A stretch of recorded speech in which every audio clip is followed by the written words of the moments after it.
Chapter 22. Today was the first day of September, and I went to work with my spirits high. The cramped computer and abusive conductor did nothing to dampen my spirits.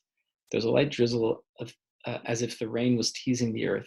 I passed several banks with long, winding queues, feeling lucky that I was paid in cash, and so never had to endure the soul-destroying hours waiting in line for your own money. I looked forward to seeing Doomy, though I was a little apprehensive. The way in which Michelle had spoken to me did a lot to reassure me that everything would be all right.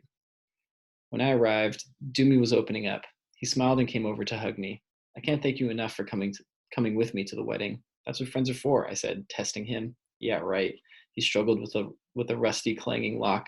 So everything's all right? Just perfect. He swung the door open. There's something I need to know. Just then, Agnes showed up with the other girls. It can wait. I couldn't risk speaking in front of those gossip mongers, especially when I was still so unsure of Doomy's intentions.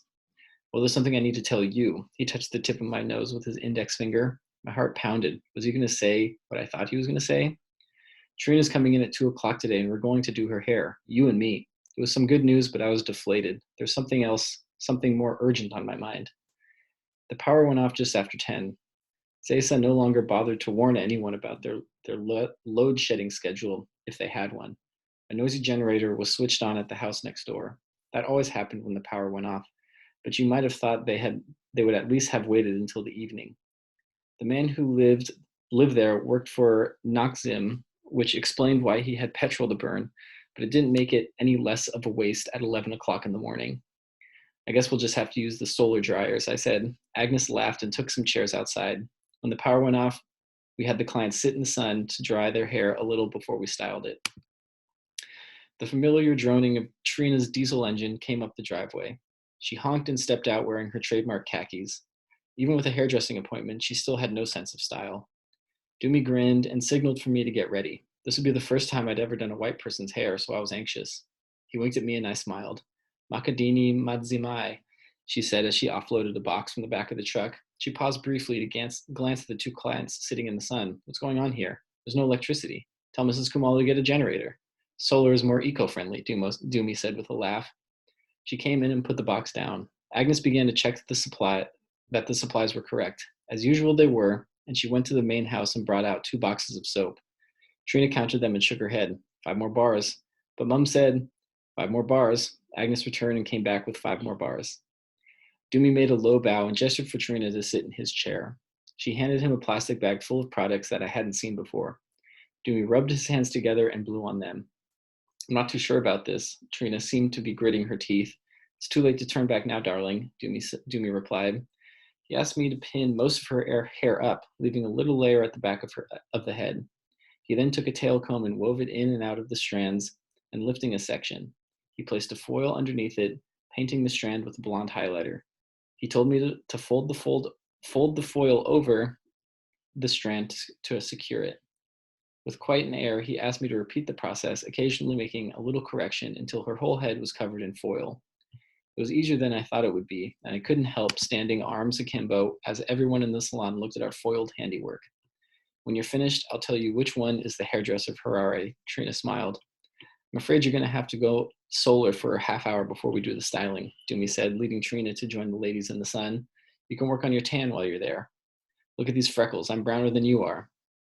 Trina sat in the sun having conversation about whether the rains would come or not with the other ladies outside. It seems everyone was a farmer to some degree. There was a general consensus that rainfall patterns had become a lot less predictable. Trina made some mention about a new strain of drought-resistant maize that had been produced by Seedco, and argued that it was dangerous for corporations to patent seed. The other ladies didn't seem to understand this part of the argument. Nevertheless, they agreed with what she was saying. The day was going well until a black Mercedes pulled up in the driveway. I did not recall seeing her name on the appointment book, but was pleased to see that Minister M had brought her husband with her.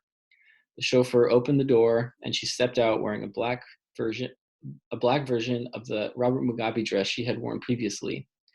Her braids were coming undone, so she'd come in to get her hair done again.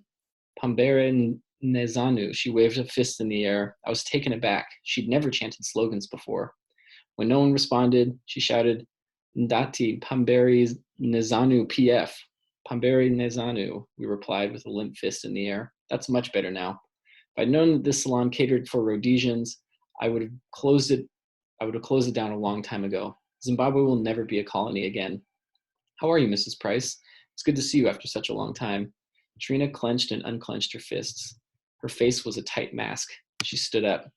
The tobacco you planted before you left did really well. I congratulate you on how well you trained your workers, Minister M went on. Rest assured, Good Hope Farm is very productive. You already have 8 farms. How many more do you need? You should have told that to your ancestors when they were stealing our land.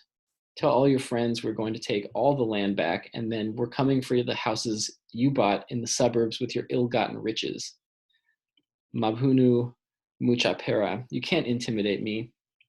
And let me tell you one thing, this tyranny that you call government is going to collapse when the masses rise up against you. If you think your MDC puppets are going to take over this country, then you can just forget it. Dumi stepped in between the two women. This is my place of business. There will be no politics here. Minister M's husband was standing on the sidelines. His eyes drooped as though he had no interest in the exchange. His roughly shaven face told the story of a man who'd seen a lot of the world and of life. Go back to Britain, you white pig. I'm not going anywhere. This is my home, and I have as much right as you to be here.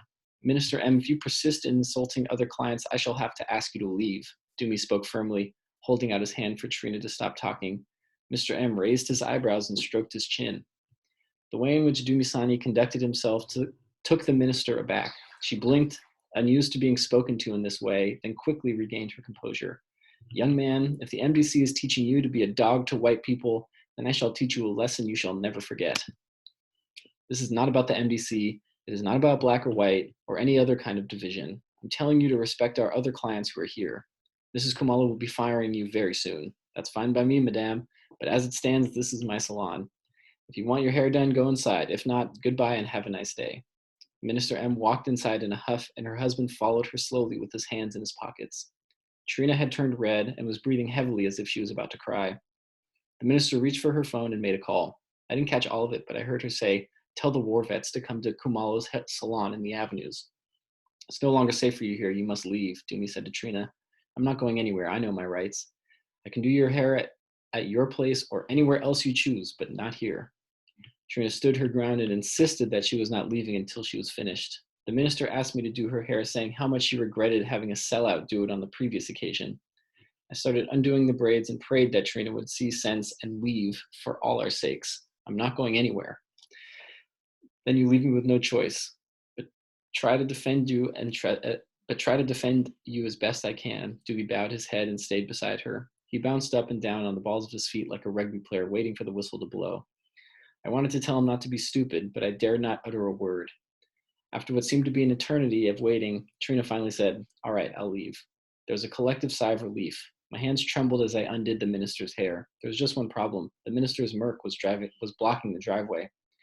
Can you move your car out of my way? Trina asked, her voice tightly controlled. I felt sorry for her with her hair packed into its shiny silver sheaths.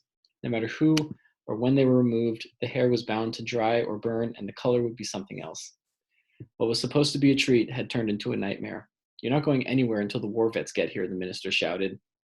Trina repeated her plea, this time to the chauffeur who was standing jingling his keys. He did not budge an inch. She repeated herself, but the man laughed in her face. The clock was ticking. The war vets were coming. Tawanda, move your car out of Mrs. Price's way. Mr. M spoke in a gentle, authoritative voice. Don't even think about it, Tawanda, the minister responded. Iwe, usa kangwe kuti murime ndiani panapa, Mr. M said, pointing a finger at her. She kept quiet, and Tawanda went to do as requested. It was relief to see Trina leave, because 2 minutes later, a pickup packed with men carrying knob carries arrived. A dozen of them clambered down singing revolutionary songs. Most of them seemed younger than I was. As they came toward the salon, Minister M called out to them, that boy is a member of the MDC. Chapter